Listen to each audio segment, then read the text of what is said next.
This is the Amazon Planet Podcast, Episode 7, Best with Rest. I am your host, Joel Amidon. I hope this recording finds you well, and thank you for taking the time to listen. Episode 7. Wow. Episode 7 is an important milestone for the podcast because I originally committed to producing 6 of these things, 6 episodes.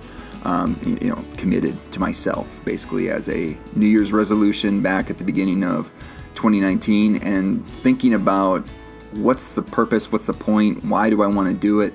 The original intent was being someone who thinks about teaching a lot and is trying to improve teaching, his own teaching. I wanted to share what I was learning through the books I was reading. Kind of got fired up about reading again, and just all sorts of different kinds of books, and thinking about what am I learning from these books that can help me teach better, and wanting then to share them. So there's a couple ways I get to share my learnings on how to teach better. One is my teaching, so I get to teach here at the University of Mississippi. I'm very excited about that. I get to do some presentations at conferences and things, and then I write some journal articles. But not too many people get a chance to sit in the classroom. Not too many people are coming to the conferences or to my presentations, or there's a limited audience for that. And also the journal articles that I write, they're darn exciting. And if you want to find links to it, you go to AmazonPlanet.com. My resume's there, so you can, or my CV, my Vita is on the website, so you can find those articles if you're really looking for them. But this is probably the more digestible way to share learnings that I've come across in the books that I've read, and just other people I get to interact with, experiences I get to have. So all these ways that I'm learning how to teach better, I want to share it. And that's the point of the podcast, and the purpose of the Amazon Planet Podcast is about learning how to teach better. And in thinking about the podcast in the first 6 episodes, the purpose was a little bit more complicated than that. But let's just get it simplified. It's learning how to teach better. That's why we're here. With the ultimate goal, and my own personal goal, is to lead people to love others through teaching. Okay?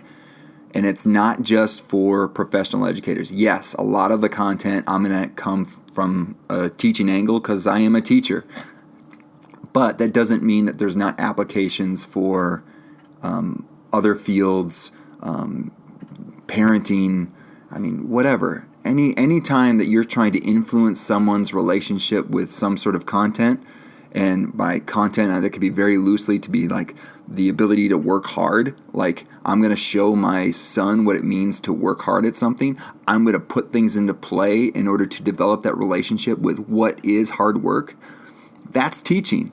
Right? Or you can just think about it like when I did as a high school math teacher, I was trying to develop relationships between students and mathematics, and I put things into place that would attempt to develop that relationship, try to foster that relationship with their ability to do mathematics, right? With this relationship between students and mathematics. And some of you are probably thinking right now, man, my relationship with mathematics could use some work. Yeah, and that's why I'm employed, I guess. So the purpose of the Amazon Planet Podcast, again, is to learn how to teach better. And so we're going to take what I learned here through the books, through other things, and try to share that through the podcast. And that's what we're excited about. So I'm very excited to kick off this next season, next semester, let's say, of the podcast with a featured book, Rest, Why You Get More Done When You Work Less by Soojung-Kim. And I'm excited for a couple of reasons. One, schools are starting back up, which means lots of activity and lots of work. And I think, as Dr. Pang would say, when you have the work, you need to also have the rest, right? And we'll talk more about this in the learnings about why those two go together. Two, kind of coming off of a rest with sabbatical and then summer. So there's kind of a decent amount of rest and different kinds of rest that were happening with sabbatical and with vacations and other things, and we'll talk about that in a bit, about the differences there and learning about that. And just this overall, this idea of resting is out there. I think people see the importance of it, but I don't think they see how detailed it can be. And that's the cliche that happens when people look at this book. They're like, oh, rest, that's something, do I really need a book to learn how to rest? I mean, I think I know how to rest. And like, well, no. And that's kind of what we're going to be getting into, is that, you know what, people are not resting well. There's a problem there. And Dr. Pang really illustrates that point in the book. So I'm excited about the book. I'm excited about this opportunity to share. I'm excited about this new semester with the podcast. And let's get this kicked off. But before I jump into the big ideas that I'm pulling out of this book, just that quick disclaimer, in no way will I be able to communicate the whole value of the book.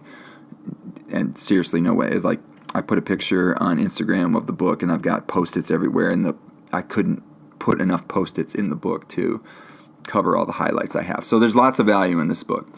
And even if I could, it would be from my perspective. Okay. So in other words, if you like what you hear, go get the book for yourself. Links to purchase the book can be found at amazonplanet.com/episode 7. That's where the show notes are.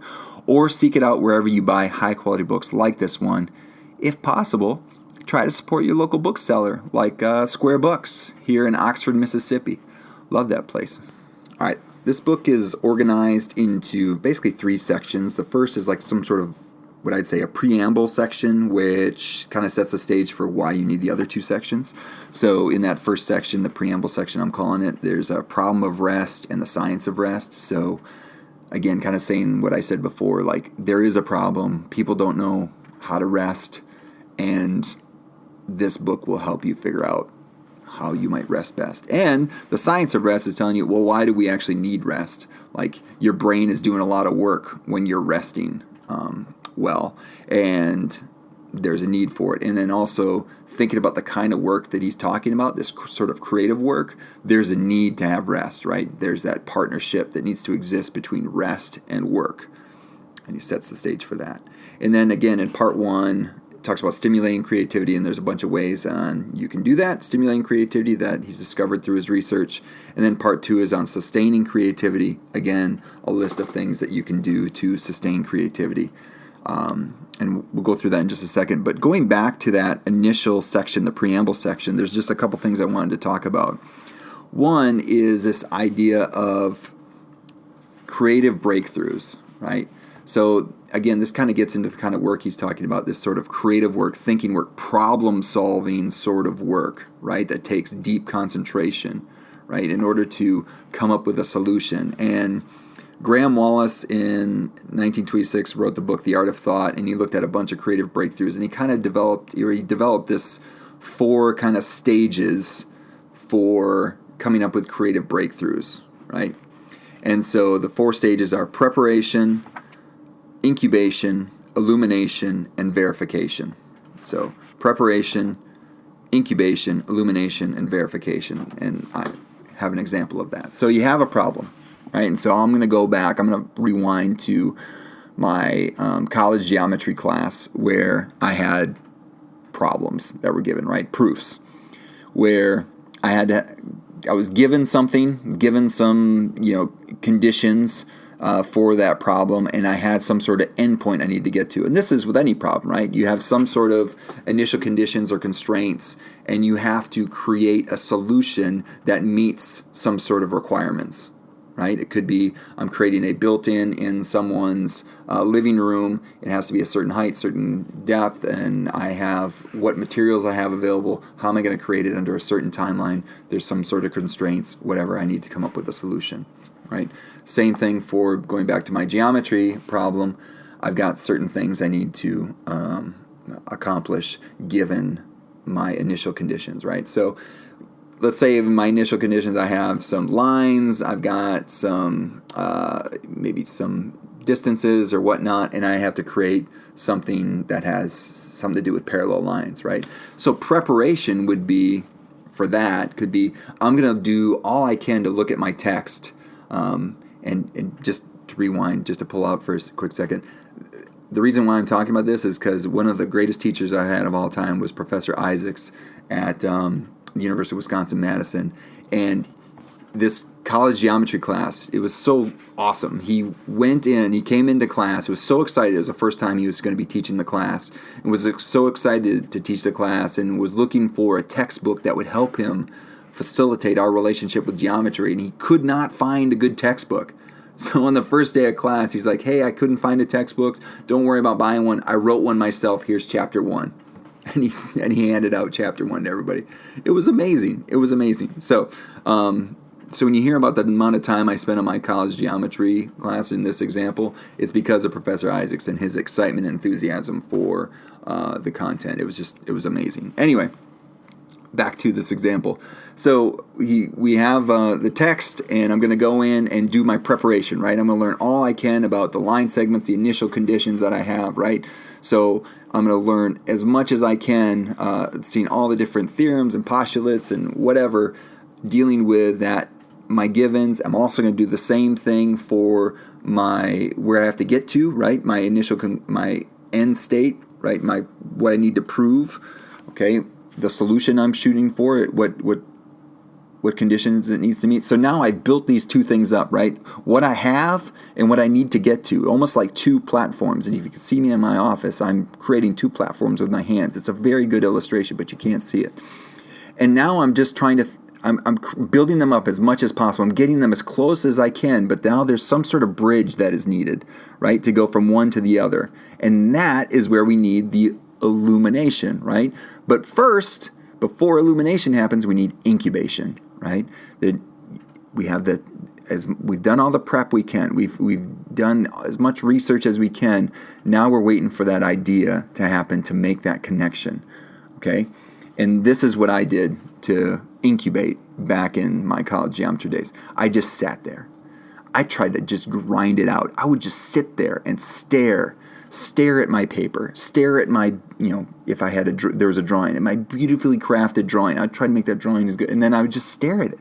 I would sit there and stare for hours trying to brute force a solution to this problem. That was my incubation, right?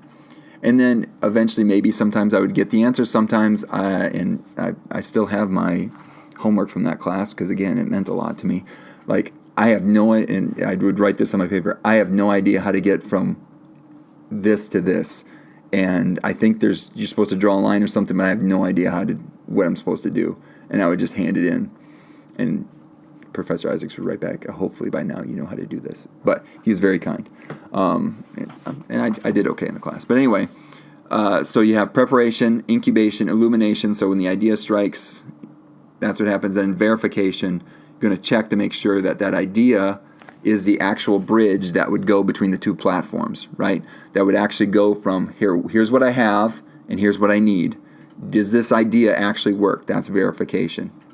Now, the argument in the book, and that Dr. Pang illustrates and that Dr. Wallace came up with, is that we can teach preparation. We can teach how to prepare and how to study and get all that sort of stuff. We can teach you verification, how to check to see if the solution is good. But this book is really about incubation to help out with illumination. And let me tell you, sitting there and staring at your paper and trying to just will the solution to just pop into your head, that's not good incubation. What Dr. Pang would argue is that we need rest. Rest would be a better option there, right? But this idea of preparation, incubation, illumination, verification, we need to be better at incubating, right? That our brains are actually good at incubating, at taking the problem, and if we've done all the preparation, we've got basically all the ingredients in here, your brain can cook without you paying attention to it, right? It's like an oven that's working on something while you can go do something else, right? And that something else that we can do is rest. That's something else we can do is rest. And the other thing that they pointed out in this kind of preamble section is this idea of a DMN, default mode network, which basically means that your brain, when you're resting, when you're doing some of the things that Dr. Pang talks about later in the book, when you are resting, your brain is still active, still doing things. like sorting things out, like kind of doing the filing, cleaning up. And again, they have a lot more details and lots of acronyms and things up here, the science of what is happening, but which is really interesting stuff. So I can't encourage you enough. Go get the book. But your brain is active while you're resting. So if you're sleeping, napping, if you're folding clothes, if you're engaging in deep play or some of the other things, or going for a run, some of the other things we'll talk about later, if you're engaging in rest, your brain is still working. And to trust that. The next part of the book is stimulating creativity. And that, again, lists a bunch of ways that the research has kind of revealed to stimulate creativity. So thinking about, the sections are 4 hours, morning routine, walk, nap, stop, sleep. Some of these things you might know about, like so walking, napping, and sleeping. We can understand that, okay, those are important things to do. And it goes into detail about how you might incorporate those within your day. But we kind of understand walking, napping, and sleeping. The ones that I want to talk about are, quick before I get into our categories, 4 hours is thinking about the amount of time you can actually engage in such sort of work, this creative thinking, problem-solving sort of work at a time. So if it's writing, if it's doing some sort of deep mathematical work, whatever, you have a limited amount of time, basically. And looking at in history about some of the great workers or great, thought people, or problem solvers of all time, like a lot of times they looked at this idea of 4 hours of deliberate practice or thinking, just that deep work that we're talking about. Well, he brings up the point in that section, which I thought was good and kind of hammers home the point of the book, is that Malcolm Gladwell, in his book Outliers, talks about the 10,000 hour rule. So there's a study that looked at some of the most amazing people in their field, and this idea of 10,000 hours, that you need 10,000 hours to get to this level of expertise. Well, Dr. Pang points out that in that study there's something that was missed there, and you can't just say, okay, I'm going to work 8 hours a day, or from when I get up to when I fall asleep on this thing, and then whenever it gets to 10,000 hours, boom, I'm there. No, it's not like that. The people that they studied, they had these 4 hours of deliberate practice, right, where they would work on something. So 4 hours at a time, not 16 hours or anything like that. They weren't doing these marathons. They were doing good practice for a just 4 hours amount of time, right? This kind of not magic, but this pretty abbreviated amount of time. But that along with, and this is the point, along with that deliberate practice hours of 10,000, it also comes, now I'm going to read the quote, there's also not only 10,000 hours of deliberate practice, 12,500 hours of deliberate rest, and 30,000 hours of sleep. So it's the whole package. It's not just the work, but it's the rest as well. And that goes back to Dr. Pang's initial point that there's a partnership here. There's a partnership between the two things.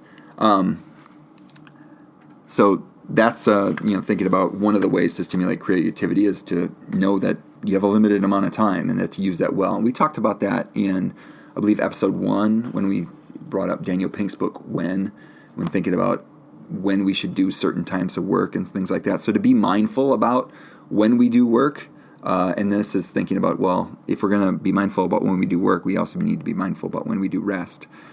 And so there's also, within this chapter, they talk about morning routines, the importance of those sorts of things, that people that do this sort of deep work, they get up early and they have some sort of routine. So as a teacher, I would think about the importance of routines and knowing that my brain can have an expectation of when we're going to do this kind of deep problem-solving sort of work. So again, going back to our ideas of from when, if we're larks, if my classroom is full of larks, which is students that are people that work well on high-focused tasks in the morning, well, I need to, and let's put some other ideas together. I need to have establish a routine. Let's establish a routine in our classroom of when we're going to do this sort of deep work, right? And that's so, and I think Stephen King said this quote, that creativity knows where to find you if you have this routine. Like, I might be slogging away some days, but then other days, hey, I'm going to get in this routine where I'm doing this sort of work at the same time every day, that it's going to become easier to get into that stage of doing the kind of work that I need to do. So like, if I'm thinking of a elementary classroom, of when we're going to do our writing and our journaling, when we're going to do our math work, we're going to introduce new concepts versus when we're going to just execute some procedures, right? And so establishing routines. And so in the book, they really talks about routines and how important they are. More for individuals is talking in the book, but when I'm thinking about extending those ideas to classrooms and teaching, thinking about what are the kind of the bones of a day that we can establish, and then insert in these kind of, they don't have to be the same things, but sort of the same sort of workload sort of ideas. If I'm going to do some highly creative brainstorming, it might be at a certain time of the day. If I want them to write on a topic, it might be at a certain time of it every day, that sort of thing.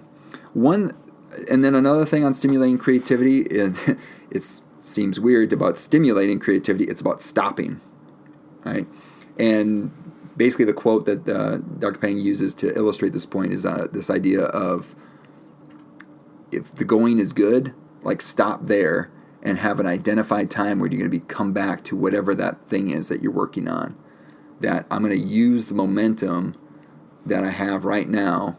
Like, I've done some decent amount of work. I know what I'm going to be doing next, and I just need to execute it. Well, let's stop there. Let's name exactly what we're going to do, and then we'll just come back later and then execute on that thing. And I thought that was interesting, that, about stimulating creativity could be stop while the getting is good, right? So don't go all the way to like, well, I don't know what to do next. Well, now stop. Well, then when you come back, you still might not know what to do next, right? Versus, I'm going to stop. I know what's going to happen next, and my brain can keep working, but like, yeah, you know what to do next, and then kind of having ideas on how to build out from there. Versus, like, you hit a wall, you come back, well, there's the wall again. All right, so stimulating creativity could be knowing when to strategically stop, and kind of leave your brain wanting more, right? That's like a good comedian, right? Leave the stage when they want more, jokes. That's a good time to leave. So, kind of makes sense. So that's part one. Again, some of the things you've heard of, walking, napping, sleeping. We'll come back to some of them when I talk about my high five. Part two talks about sustaining creativity. So recovery, exercise, deep play, and sabbaticals is what's listed there, are the things that you need to sustain creativity. And basically, are we taking breaks from things, right? That's basically what those kind of bigger breaks, right? Not just breaks within the day, more breaks kind of within a longer timeline. Okay, let's get into the categories. So remember, the categories are this. We have high five, so the high five learning. So given that no one else is in this room with me, at least I hope not, because I've been talking to myself for quite some time. We've got high five learning, so I've got 5 learnings that I've taken out for the book and I want to attach to the classroom or teaching. The more you know, that's thinking back on my own experiences, what I would do differently. And then imagine this, we're going to think about this content with a scenario. And then sum for 7, that's when we sum up this book if we're talking to a 7-year-old or if we're talking to my son, Jack, he's 7. Okay, let's get into the high five. So these are the 5 learnings that I'm taking out of the book and applying to my life, applying to my teaching. So the partnership of rest and work. And so thinking about, we're coming into my semester, right? And so there's 2 ways I'm thinking about rest and work. I'm thinking about it within the classroom, but I'm also thinking about it within my own schedule, right?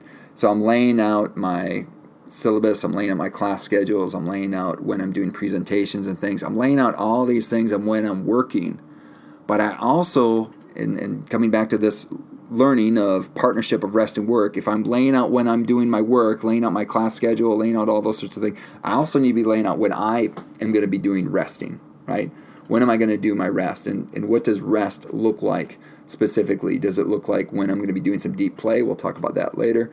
When am I going to have what we call in our house amma downtime, to make sure that we have weekends where we're not doing a bunch of stuff, where we can just be as a family, right? It's almost like a mini vacation where we're not running around doing a bunch of different activities and things. No, we are just being at home. We like to call that amma downtime, and it's a great thing.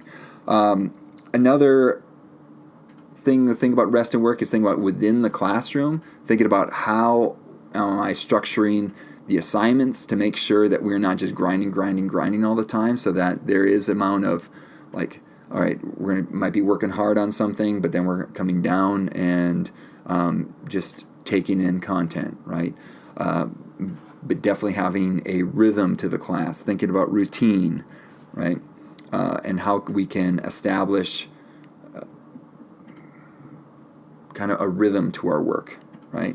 That also involves some rest within there, where we're thinking about where are their breaks, where are there opportunities for what I might call an opportunity for professional development, where students have kind of a release valve where they can get their things done, but also have an opportunity to rest and relax and not just grinding them the whole time.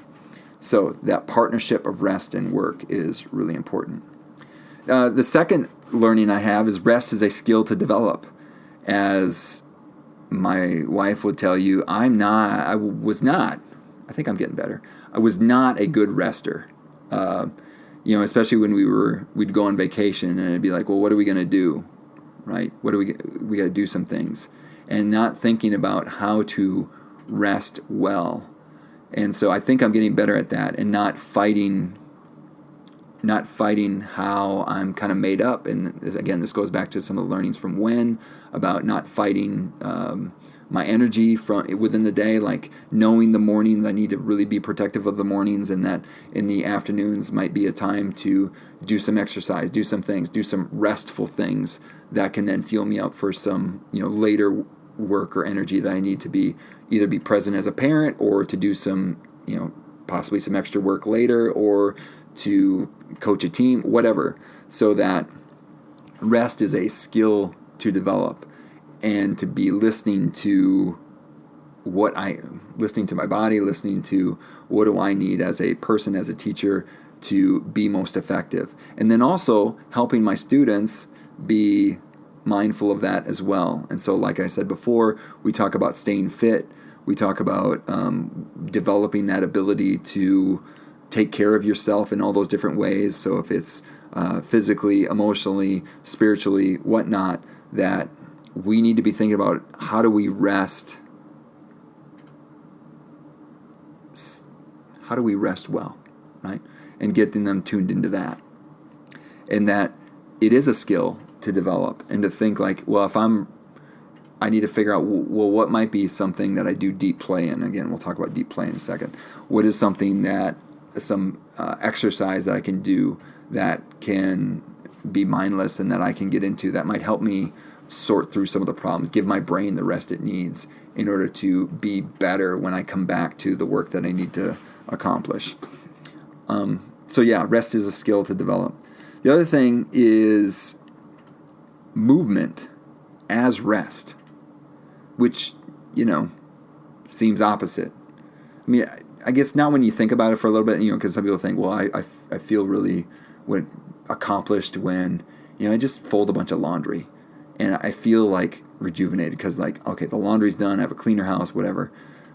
Movement, but movement as rest, and that going for a walk, exercising, even having some, like, really strenuous exercise, like rock climbing or whatever, those can be rest, and that how important movement is as rest. And so, and this is not coming, like, as much of a surprise as I'm making it out here, because like we have a program here at the university where we incorporate movement into the classroom, right? And we have a whole program that helps you do that. And our teachers are learning about different ways and why we do it and how to do it well. And then there's Move to Learn Mississippi. We can put some links to that in the show notes, where movement is being used as a way to invigorate classrooms, help them be have more energy and whatnot, whatever. But just saying that movement as rest. And so how can we be mindful about incorporating movement into our classroom? I just remember one thing that I did in my class that was, I don't know how I do know how I came across it. I went to a conference, and they were doing, in a high school classroom, they were doing stations. And I think I talked about this on a previous podcast, but basically stations within a high school classroom, where on one side of the classroom, we were doing like more rote kind of procedural-based stuff, and the other side of the classroom, we were doing problems around that same content. So one side we're doing the rote procedure side, and the other side we're doing a problem that would use some of those rotes and procedures. So some difficulties, some twists and turns in the problems, and it's in context, right, that they were doing over here. And on one side of the classroom, and the other side they would do the rote and procedures. And then so I would start the class, do some sort of warm up, and then one side is doing the problem-based stuff in context. The other side is doing the rote and procedures. Then halfway to the class, they would switch. And I would say there's something about the standing up and moving. And some would say, well, why wouldn't you just, say, hey, now you guys over there are doing the problems, and you all over here are doing the procedures. And I'd say it was something about the standing up and moving and getting your body engaged.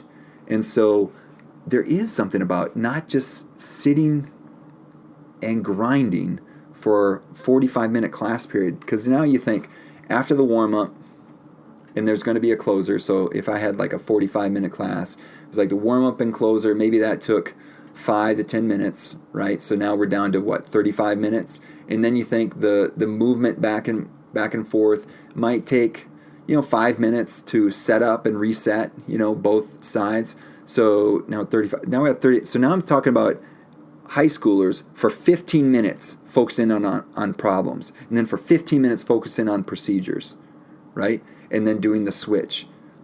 They can do that versus if I just sat them there and said, for 35 minutes, you're going to grind away at this one thing. And then, eventually maybe the next day we do the procedures the next day, right? We do the story problems and procedures. I as a researcher, I can't really say I think they were more productive, but anecdotally and as the teacher that was in the classroom, I felt that those 15-minute chunks were way more productive than anything twice as long. Those 15-minute chunks where they were working on this problem, and then the 15 minutes on procedures and whatever, I think that they got more done there than if I would have had the more time. And that, again, goes back to the book of why you get more done when you work less. They were working less, less time, but getting more done, because it was easier to have those smaller chunks. And again, this is pulling into a lot of the different things for, the having the routine. So the routine of doing that switch back and forth, knowing that there's a limited amount of time that they can really engage in that sort of thing, and putting in the movement, all right? So my learning there was movement as rest. And I think that point that's made within this book, that there's lots of movement, so exercise and walking,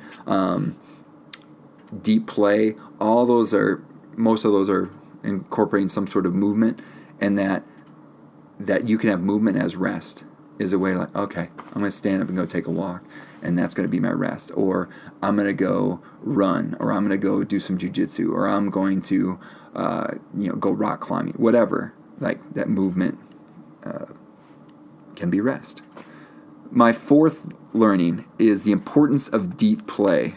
Now, I didn't know much about deep play, and so there's a lot out there about deep play where there's high stakes and it doesn't seem like it's necessarily playful. And something about, well, you can go look on the internet on deep play, and there's a decent amount out there.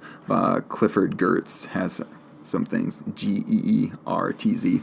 But anyway, the example that Dr. Pang talked about is this electric giraffe that's at Burning Man. This guy creates this 1 ton giraffe robot in his spare time. It takes a lot, and we would call that as deep play, where it's an activity that's rewarding on their own, but take on additional layers of meaning and personal significance. There's no reason this guy, Lawler, would create this giraffe unless it had some sort of meaning, unless it was a play sort of thing. To spend that much time kind of reminds me of there's someone around here in, I believe, Cotton Patch, Mississippi, and they do all these inflatables around Christmas, and they basically set up their whole yard, and it takes half the year to both set up, tear down, repair or replace these inflatables, these things that you just plug in and blow up, and to do that, to basically have that as something separate, there has to be a sense of play for it, right? And so in the book they talk about what is deep play and the importance of deep play, in that deep play is not something that's should be seen lightly. Play in general is not something to be taken lightly. Play is so important that we need to play. Humans are meant to play. Animals are meant to play. We need to play. This idea of deep play is that we are not, and he makes this, here's a quote here: creative people don't engage in deep play despite their high-level activity and productivity. They're active and productive because of deep play. And so some elements of deep play that can be present, or one of these 4 should be present when we're thinking about deep play, is that it's mentally absorbing. It offers players a new context in which to use some of the same skills they use in their work. Deep play offers some of the same satisfaction as work, but it also offers different, clear rewards, thanks to differences in media or scale or pace, right? Finally, deep play provides a living connection to the player's past, right? So when I think of deep play right now in my life, I'm doing Brazilian Jiu-Jitsu. And to be honest, it was from another podcast that I got into Jiu-Jitsu, and it's just, I see it as playful, right? I see it as, and I've said this over and over again, it's physical chess. It's addicting, where it's a grappling sport. Jiu-Jitsu is a grappling sport where it's kind of like wrestling, except in wrestling, the match ends when one person basically forces another person's shoulders to the ground. Well, in Jiu-Jitsu, it keeps going until someone has to basically say uncle, right, to tap out, and you submit them. So it's either you've got their arm in a place so it's really uncomfortable, and they say, please stop that, or it's a choke, or it's other holds or whatnot, shoulder locks, whatever. Places where you could get hurt, but you tap out and say, hey, please stop, and your partner immediately stops. And that's jiu-jitsu. Maybe it doesn't sound like fun to you. I think it's super fun. It's great exercise. There's a little bit of danger in it. It's fun. It's fun, but it's not dangerous. It's good training partners. It's not dangerous. And so when I think about some of these characteristics of deep play that's brought up, it's mentally absorbing. Like when I am grappling with somebody, when I'm doing jiu-jitsu with somebody, I really can't concentrate on anything else, right? I have to be fully present while this other person is trying to take my arm and put it behind my back, right? That I can't be like, oh, let me worry about work. No, I'm fully engaged in it. And when I think about, does it use some of the same skills using their work? Well, kinda. When I think about teaching, there's so many variables going on in teaching that I'm trying to account for, but yet still being able to react and try to make sense of the world, even though there's so much change happening all at the same time. That's when I think of teaching as like this beautiful and solvable puzzle. Well, I think the same is for jiu-jitsu, right? There's no two body types of the same size. I've got my limbs and my neck and all going in different angles and positions and fingers and whatnot, and the same thing's going for the person I'm rolling with, and I'm trying to get them to do something, they're trying to get me to do something, and there's so many variables happening, trying to make sense of what's happening, like, oh, what position am I in? What can I do here? All right, now everything just changed. What can I do now? And so there is something about that, this idea of I'm using some of these same skills of reacting to environments and trying to make sense of it in order to get towards the ultimate goal, submitting them, or versus the ultimate goal of teaching my students, right? And then think about the living connection of players past. Well, when I think about grappling, it's kind of like wrestling. I wrestled when I was in high school, very unsuccessfully, but it was one of the most fun experiences I had, where it was an individual sport. I didn't play too many individual sports, but it was an individual sport where there's, success or failure is pretty clear about whether or not you contributed to the success of your team, right? Did you win or lose your match, right? But then also you were still a part of a team where you could be battling against each other, but still we're all a part of a group. And so I'm a part of an academy here in Oxford, 662 Jiu-Jitsu, and so we're a team. We're a team together, even though those are the people I grapple with. They're also my teammates, and we're all trying to make each other better. And so obviously there's clear rewards in there as well. But having deep play, or having something where you can get totally immersed in it and it gets to use some of those skills and things like that. Some people get really into helping out with Habitat for Humanity. They see that as deep play, where they get to go use the skills they've been given to help someone build their own house, right, with Habitat for Humanity, or they like doing woodwork at their home or something like that. Something people engage in. I've heard other folks doing Dungeons and Dragons games every Sunday or something like that. I mean, deep play does not have to be building or doing things with your hands. You could still be sitting and things like that, but there has to be something that's immersive about the experience, right? And so thinking about the importance of deep play and doing something like that, maybe, I was also thinking about, people that, when I was a kid, community theater was a big deal, right? And I would see some of these people that were in community theater, and I wondered, was that their deep play, right? Was that their way of doing some things? And maybe some of the people in the play were attorneys, or actually some of them were teachers, and seeing what are they doing within that? What are they doing within? What role is that theater experience fulfilling within their lives? And I would assume it's some sort of deep play, right? So anyway, the importance of deep play is something I extracted. And so how do we provide those experiences within our schools, right? And that's where extracurriculars, clubs, that sort of thing, where, and helping students draw the connections between what they're doing within those clubs. And so, if someone's doing debate club and they're really good at arguing, well, how can they use some of those same skills within a classroom, in a math classroom, to say why one solution to a problem is more elegant than another solution, right? Or why an alternative solution might be better off for later on within the unit or the chapter. Okay? So, anyway, deep play, really important. Vacation versus sabbatical. This is the last thing that I took out here, and pretty important. Not pretty important, pretty relevant to my current situation, because I just came off a sabbatical for the spring semester this past year, and then I've also had some vacations. And I was trying to think about the difference between vacations and sabbatical, and it seems like a sabbatical is a well-organized break, right?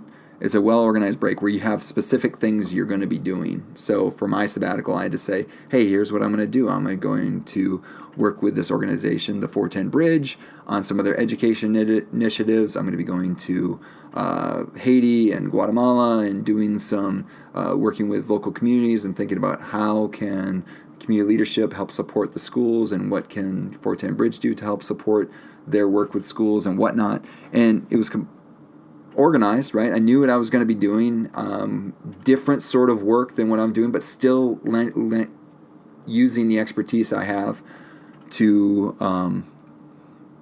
help out the 410 Bridge organization. So it's a well-organized break, and I had certain things I need to accomplish.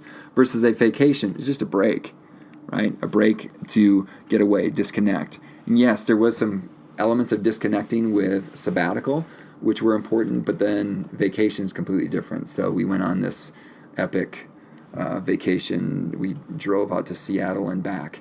And, I mean, it was just a complete disconnect where I was like, you know what? I'm just not going to be available during this, and I'm just going to be completely present, doing all these. We visited a lot of national parks and stuff, and it was 2 weeks in a van with the family, and it was beautiful, and the dog too. But that was different, right? There was the agenda on vacation was get from spot to spot and experience life together. Versus a sabbatical, there were some objectives that needed to be accomplished, and it still have an experience, but it was more organized towards something. Both of them were both breaks from my normal day-to-day work. Okay, so those are my high five, my partnership of rest and work. Okay, the kind of the yin and yang there. Rest is a skill to develop. Movement as rest. It's my third one. Importance of deep play. It's number 4. And my 5th one was the difference between vacation and sabbatical. And that both are important. Both are important for rest. And that we need to be thinking about when we, have different experiences that we can have as educators. Like if I have an opportunity to go, maybe it's a conference, right? Maybe it's a week at a workshop somewhere in the summertime or whatever. These kind of organized things where it's like, I'm going to go have this experience. Think of that as like a sabbatical or a mini sabbatical versus I'm having a vacation where I'm just breaking. There's no agenda. I'm going to just break. Okay. And again, more details in the book on those two different things. All right. Next, we're going to talk about the more you know. So what would I do differently now that I know the content in this book? And basically the thing that I've recognized and I've started to do differently is to stop grinding. Now, it's a lesson I'm still learning. So, for example, I recorded this whole podcast yesterday, and I was having difficulty just getting the words out and really just producing something that was coherent. But I just sat here and I just kept going at it, and it just was not good. After a night's sleep, I came back and I'm like, you know what? I have a clear idea. I know what I want to do. I'm going to scratch that and just re-record the podcast. And so I'm learning. I just learned this lesson that, hey, you know what? It probably would have been better just to not record yesterday and to come back, let my brain, default mode network, right? Kick that into gear, which worked. I had a better idea after I woke up to come back and do it better. I still have that, hey, I've got this deadline, I've got to grind, I just got to grind, versus, you know what, it's probably better to go exercise, go for a walk, go for a run, do something else that's not as taxing, and then come back to that. Do the prep, do all the preparation, know what you need to do, have all the materials and stuff ready to go, but then come back ready to go and you'll have that better idea about what's the solution to that problem. Okay, same thing might happen for our classrooms. I'm thinking about, for me, we're doing a lot of lesson planning stuff where I'm asking my teachers to create certain types of lesson plans where, okay, have they done all the preparation? If they've done all the preparation and then they're still having some difficulty, don't just sit there and grind with them. Say, hey, we're going to take a break. We're going to come back and talk about this tomorrow. And just knowing that there is something there with regards to letting the brain think, letting everyone rest, and not just grinding on it. That's something that I would. That's something I know now, given the content of this book. All right, imagine this is about using the content from this book to deal with a scenario. Now, I should have been better about asking people out in the interwebs for a scenario that we could address, because otherwise I'm just making one up on my own. But it's okay. So I have some teachers and things that are working with me on dissertations and things, and so a lot of them are coming and they're stressed about doing things, and so I'll come up with, hey, are you establishing a writing schedule? How are you doing your classes? Are you making sure, you're structuring your time well for working? But then, now that I know what's in this book, I would also make sure that, are you structuring rest time? Like, really being serious about it. Like, what are you doing with regards to like exercise, like sustaining your creativity? Because yes, you can hit a deadline and you can grind for a week and, kind of lose out on your exercise time or whatever you do to get physically active. For a week, that's okay. But for a whole program and just completely abandon any sort of physical fitness or whatever that people have established for themselves, like, that's not good. You need to take care of yourself, and knowing that the benefits of doing the running or doing the walking or doing whatever it is that you do to get out into the world, right? If it's just walking, hiking, whatnot, that's as important as scheduling the writing time, right? And so making sure our students too see that as a value as well. So, and like, I would encourage teachers to model for their students what is a good balanced life, that rest-work partnership look like, and making sure that parents and students and can see teachers staying fit, right? And not and don't just mean physically fit. I mean like doing the things that you need to do to be healthy, right? And not being that not grinding all the time or being the last one to leave the school, or and I don't want to disparage hard work. I mean, I know there's people that work hard out there, but we can work smarter, and knowing that, just like the book says, you can get more done by working less if we have that good balance of rest-work partnership. And so modeling, what does that look like? And so for me, as an advisor, not only advising them on what work to do, what classes to take, how to advance their degree, but also saying, how are you resting? And using some of the principles that I've learned from this book to encourage them to do the rest. So that's that. And so finally, summing for a 7-year-old. How would I sum this up for a 7-year-old? I mean, so before, Gary Williams had like a whole metaphor that he had established for the power of moments and stuff like that. And I appreciated that, like, coming up with a story. I like doing some sort of statements that the kids can remember. So I like the title of the podcast episode, that we're best with rest. We're at our best with rest. We're going to do things, but we're best with rest. And so thinking about what are the things that we do to balance our lives, right? And so even to think like I've got to a scale where I've got work on one side, I got rest on the other, and I got to make sure that scale is in balance. Because if it's not, I'm going to tip over, right?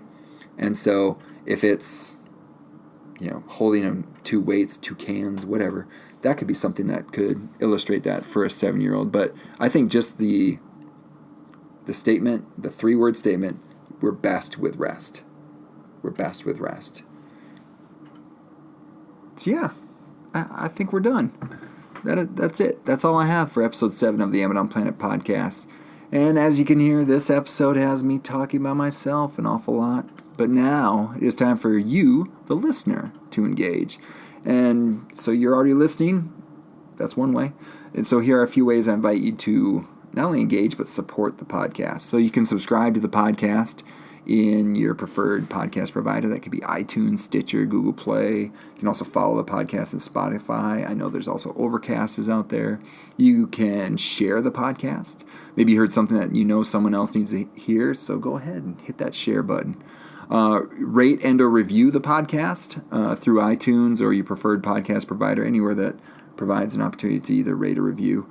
And any of those things with the podcast, anything that you do with the podcast gets plugged into the algorithm, and that just makes the podcast more available to others that are trying to find it. So trying to find content like it. So anything you do there would be greatly appreciated. Even if you have a review that's not that great, that's fine. I want to make this better. So whatever, any review is a good review. Also, you can like the Amazon Planet Facebook page. There you can comment.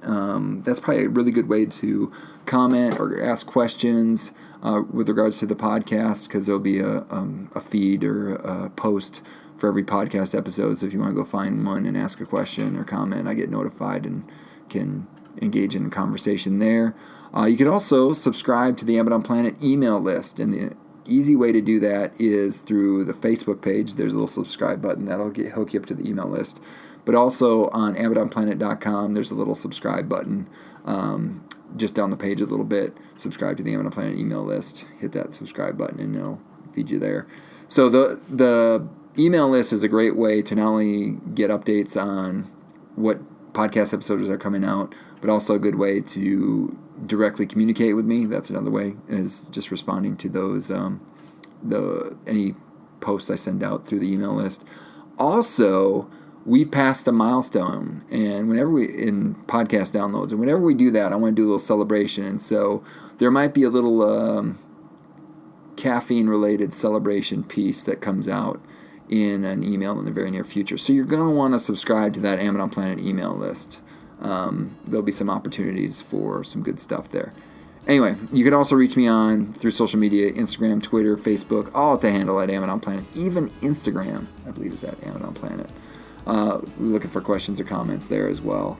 And if you have book review suggestions or different interview suggestions or anything else that you think would be good for the podcast, that's another good place to put it, is through social media.